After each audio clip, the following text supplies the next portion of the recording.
안녕하세요. 그래, 지난 한 주도 잘 보냈지? 네. 우리 지니 지키 지난주에 배운 말씀 잘 기억하고 있지?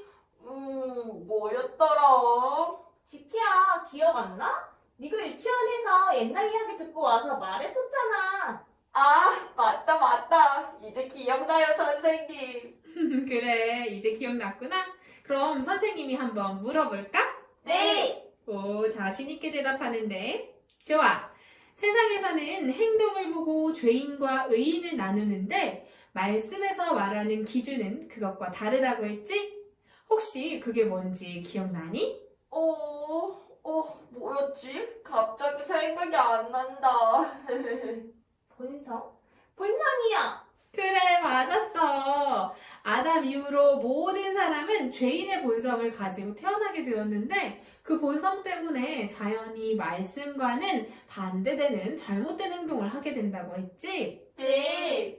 그래서 하나님께서는 예수님을 보내셔서 우리에게 죄와 아무런 상관이 없는 새로운 생명과 본성을 주셨지. 네, 선생님. 시계가 물에 들어가도 영향을 안 받도록 방수로 만든 것처럼요. 그래, 그렇지. 그래서 이제 예수님을 믿고 영접하면 누구나 그 영이 다시 태어나서 하나님의 생명, 의인의 생명을 가지고 살 수 있게 되었어. 네. 예수님께서 죽으실 때 옛날에 나도 죽었고 예수님이 다시 사셨을 때 나도 다시 새롭게 살아났다고요. 그러셨죠?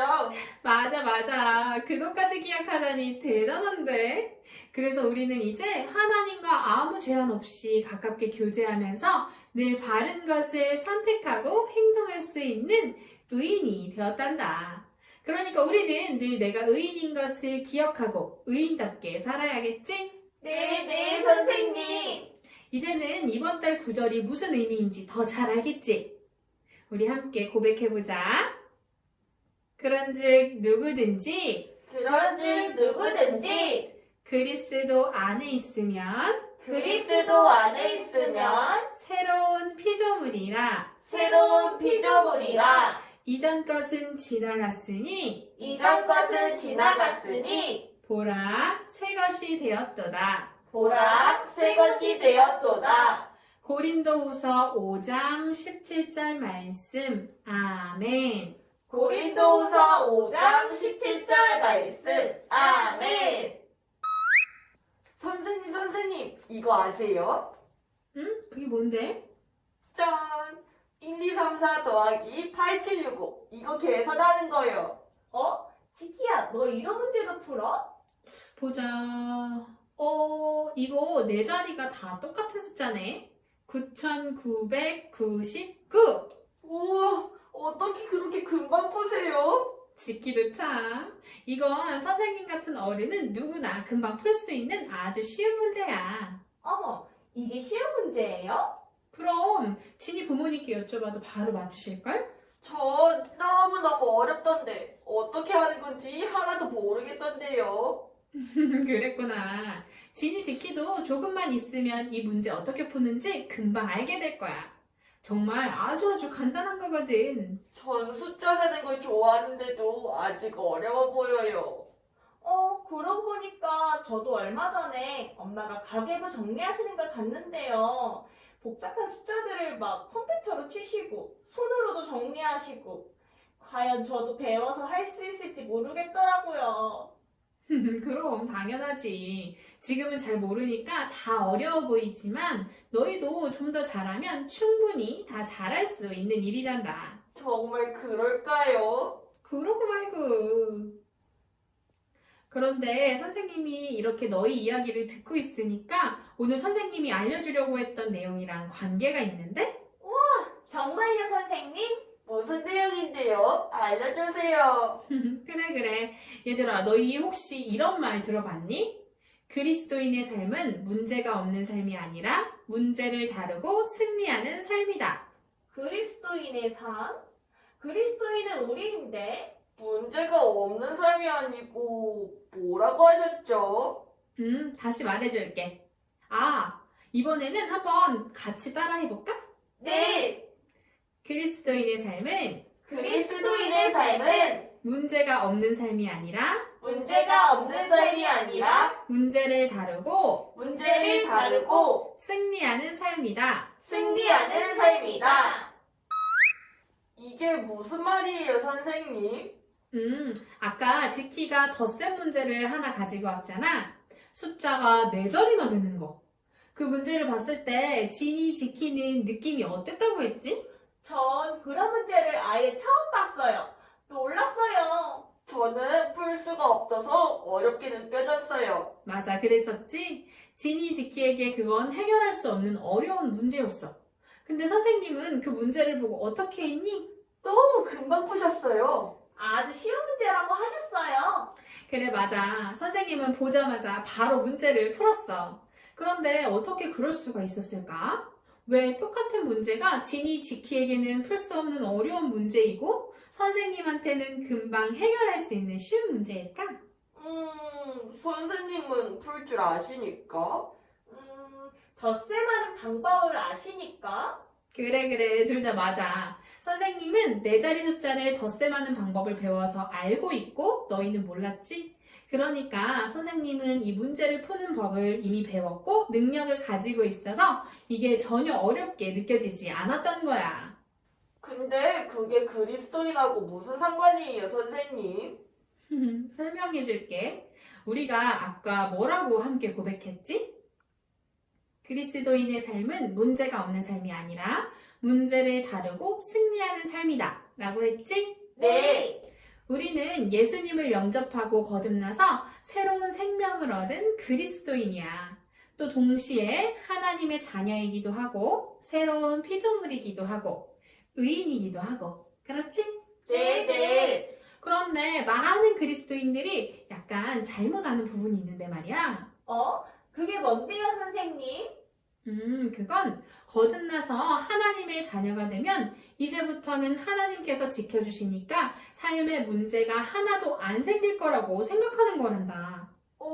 그러면 하나님께서 안 지켜주세요?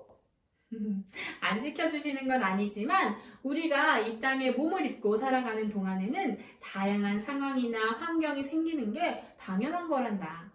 작은 예로 우리 지키가 장난감을 가지고 놀다가 방에 그대로 벌려놓고 나와버리면 어떻게 되지? 자연히 정리가 되나? 아니요. 방은 지저분한 상태 그대로 있을 거예요. 에이, 선생님, 왜 하필 그런 예를 들으셨어요? 그래, 누군가 직접 치우지 않으면 그렇게 어지러운 채로 남아있겠지? 이렇게 우리가 이 땅에 사는 동안에는 직접 해결해야 할 크고 작은 일들이 맡겨져 있단다. 뿐만 아니라 마귀는 예수님께 완전히 패배했고 우리 발 아래에 있으면서도 여전히 거짓말로 우리를 끊임없이 속이려고 해. 그러니까 애초에 문제가 없는 삶이란 절대 있을 수가 없는 거야. 그럼 어떻게 해요, 선생님? 네, 선생님. 우리는 어떻게 해야 하는 거죠? 아까 고백한 말의 뒷부분을 기억해봐. 그리스도인의 삶은 문제가 없는 삶이 아니라 뭐라고 했지? 문제를 다루고 승리하는 삶. 그래, 맞아. 그리스도인의 삶은 만나는 문제를 다루고 승리하는 삶이란다. 문제를 다룬다? 그게 어떤 거예요, 선생님? 그래, 그것도 다시 설명해 줄게. 아까 덧셈 문제를 받았을 때 진이 지키에겐 그게 참 어렵고 큰 문제였지만 선생님은 너무 쉽게 풀었잖아. 그 문제를 어떻게 푸는지 알고 해결할 능력이 있으니까. 네, 맞아요. 그래, 선생님한테는 그 문제가 과연 문제로 느껴졌을까? 아니요. 문제로도 안 보이셨겠어요. 네, 그냥 풀면 되는 거? 맞아, 그랬어. 또 하나의 예를 들어보자. 진이 동생이 전에 블록 쌓기가 안 돼서 속상해한 적이 있잖아. 차근차근 쌓는 게 어려워서. 근데 우리 진이는 어때? 블록을 똑바로 쌓는 게 어렵니? 아니요, 그럴 리가요. 그 정도는 식은 죽 먹기죠. 그래, 그렇지? 똑같은 상황이 진이 동생에게는 어려운 도전이지만 진이에게는 아무렇지 않게 해결하고 지나갈 일인 거지. 그렇구나. 같은 일이라도 누구는 어려운데. 다른 누구는 하나도 안 어려울 수 있겠어요. 그래, 그게 바로 그리스도인의 삶이란다. 문제는 늘 생기지만 어떤 문제를 만나도 그걸 해결할 지혜와 능력이 있으니까 쉽게 해결하고 다음으로 넘어가는 거지.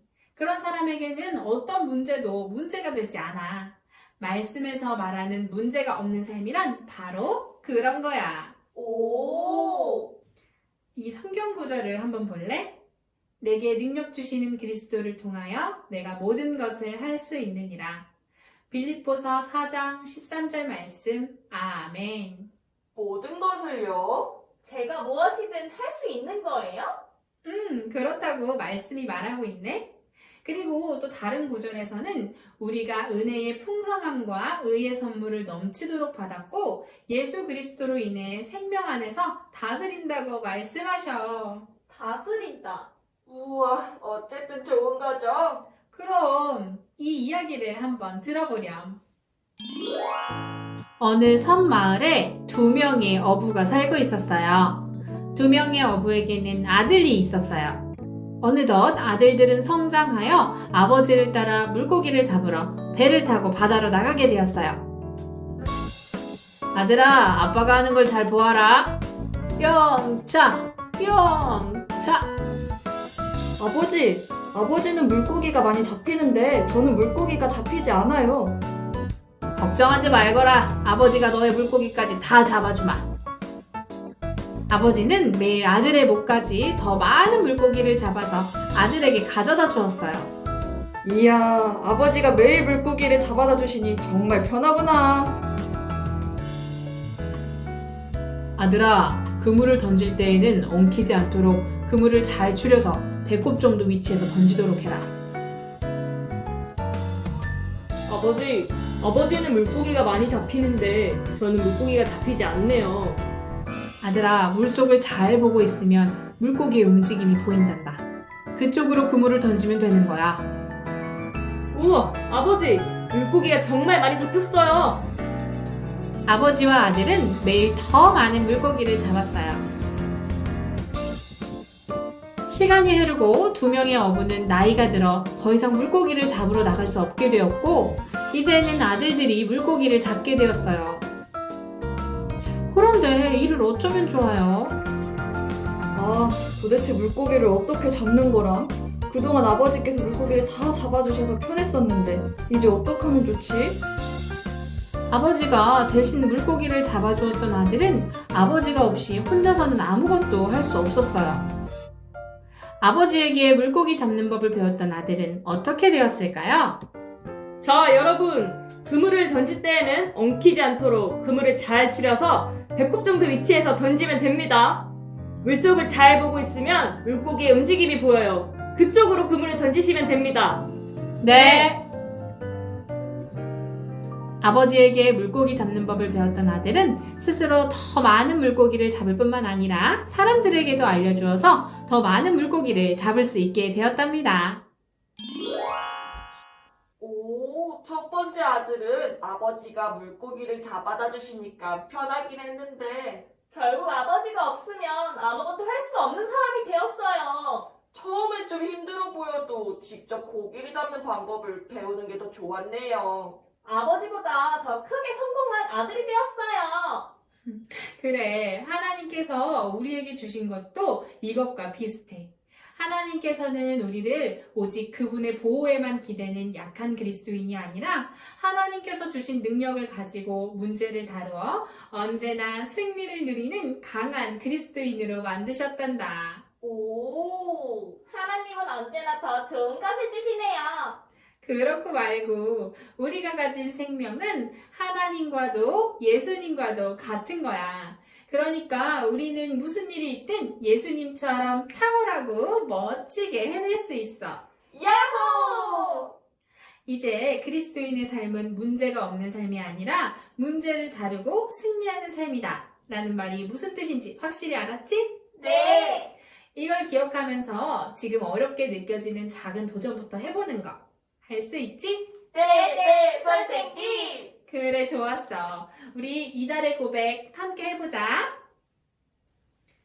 나는 하나님의 조의 생명을 가졌어요. 나는 하나님의 조의 생명을 가졌어요. 나는 이미 이긴 승리자예요. 나는 이미 이긴 승리자예요. 나는 의인이에요. 나는 의인이에요. 나는 예수님처럼 탁월해요. 나는 예수님처럼 탁월해요. 지니어스 키즈 친구들도 말씀 잘 들었나요? 우리가 그리스도인으로서 이 땅에 사는 동안 여러 문제를 만날 수 있어요. 하지만 우리에게 그건 문제가 되지 않는답니다. 왜냐하면 우리에게 이미 그런 문제를 탁월하게 해결하고 승리할 수 있는 능력과 은혜가 있으니까요. 언제나 최고의 것을 주시는 하나님을 찬양하며 한 주간도 많은 승리를 누려요. 안녕!